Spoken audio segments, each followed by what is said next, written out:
Shalom Aleichem and welcome to Machin Leira online smicha.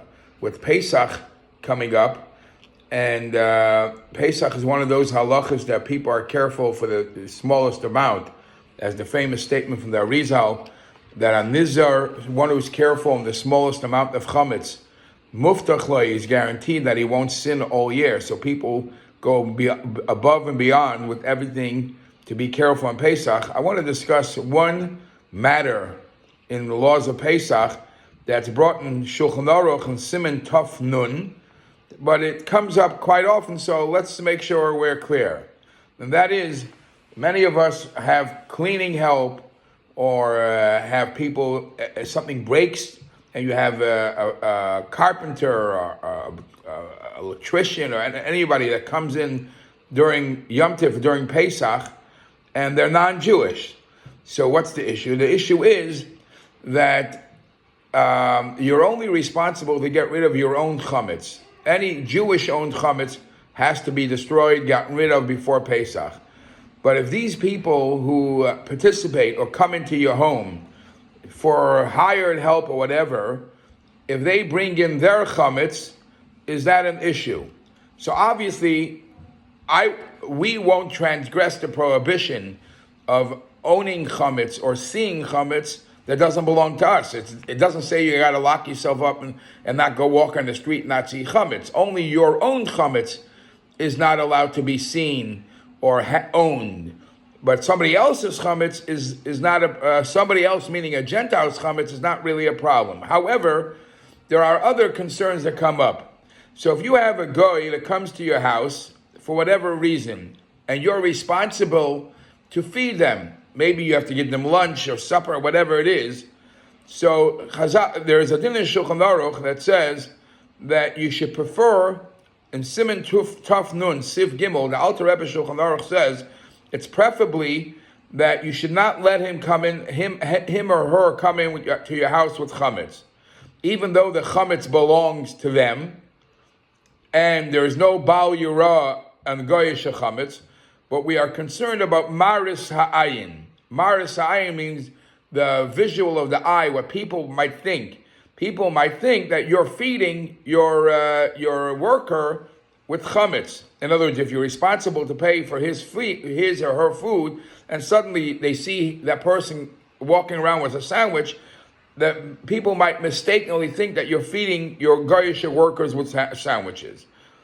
And there are those that say, however, if a guy has a dedicated room in your house, where that's where he eats and that's where he takes care of his own matters, maybe then there won't be any more chash maris ha'ayin, because everybody knows the guy is on his own.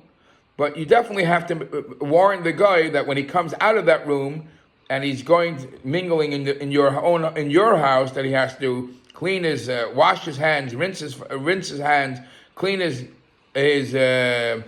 shirt or whatever, to make sure there's no crumbs from what he ate. So the first thing that we came up is maris ha'ayin. What does it look like if you're responsible to feed this person, and that guy is walking around with a sandwich? It looks like you're feeding them sandwiches that you're responsible to pay. So maris ha'ayin comes out. Another shaila comes up, and actually the Chak Yaakov says that even though Chazal say that you don't have to be concerned about a goy who's eating chametz, nevertheless, some place can write the nagu liger begoy hanichas liyisrael liyishus yisrael v'chametz begoy biyadei. Nevertheless, it's preferable never to let, if a guy walks in with a chametz into your house, it's best to ask him to not to bring that in, because we don't even want to have the slightest crumb fall off in our house. That's if he comes and he brings chametz into your house. What happens if you pay for his lunch, but you're going to give him money on Pesach and he's going to go out and buy whatever he likes? Now, you're basically giving him $10 and say, buy yourself lunch. Now, he's going to buy himself a chametz lunch. Is that an issue? So you're allowed to tell a guy, here's some money, buy yourself some food, even if you know that the guy might choose a chametz sandwich or whatever. But you're definitely not allowed to tell him, take this money and buy yourself a sandwich or buy yourself chametz.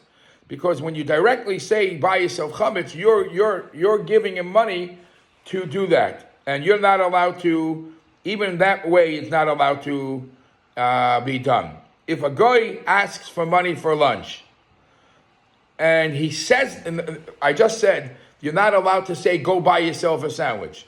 How about it if you didn't say that to him? The guy says, oh, it's lunchtime, I need some money, I want to buy myself a sandwich. Is that considered as bad?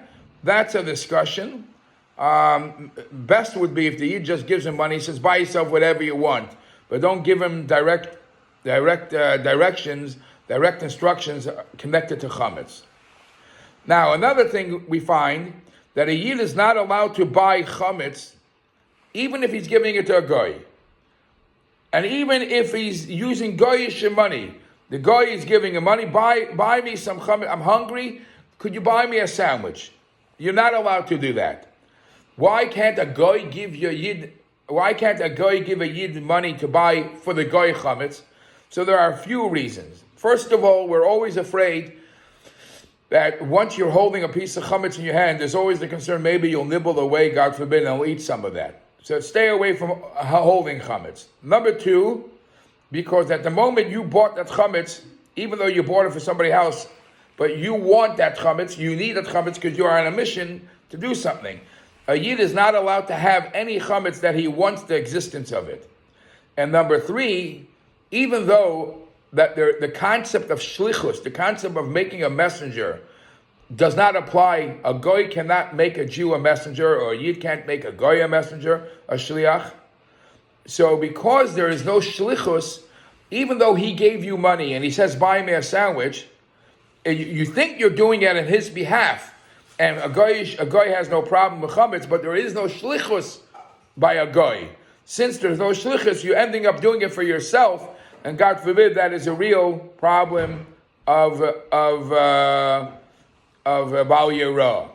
And even if the Yid doesn't take the chametz out of the store, all the Yid did, he went to the store and paid, so for the guy later to pick it up.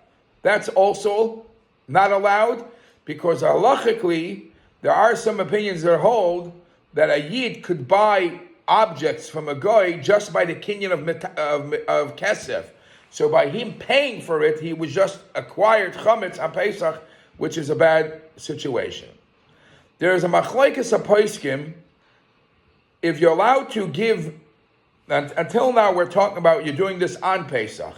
There is a machlokes poskim if you're allowed to give a guy before Pesach, a guy that you usually pays lunch and pays, you give him before Pesach a lot of your chametz, and you know that it's impossible that he's going to finish all that chametz before Pesach. So you're giving it to him before Pesach, and it's going to happen that he's going to use it for his lunches on Pesach. Some say that's not allowed, and the Alter Rebbe says that in Siman Tov Mem Gimel Sif Dalid. Others don't find it as a problem, because as long as it was done before Pesach. However, even those who allow it to happen, they say that the Yid cannot instruct him, here's a bunch of bread, here's bagels or whatever, hold it through Pesach. No, that instruction would definitely not be allowed. One last thing, it is prohibited to tell a goy on Chol HaMoed Pesach to buy for himself chametz on Pesach. You're not allowed to do that. Even though we just mentioned there is no shlichus by a goy, so if the goy ends up doing it, you think he's doing it for himself, but because this issue of shlichus for a goy is debatable, we'll always have to take the stricter route in both ends, and it could be if he ends up doing it, he's doing it on your behalf, and you're attached to that chametz.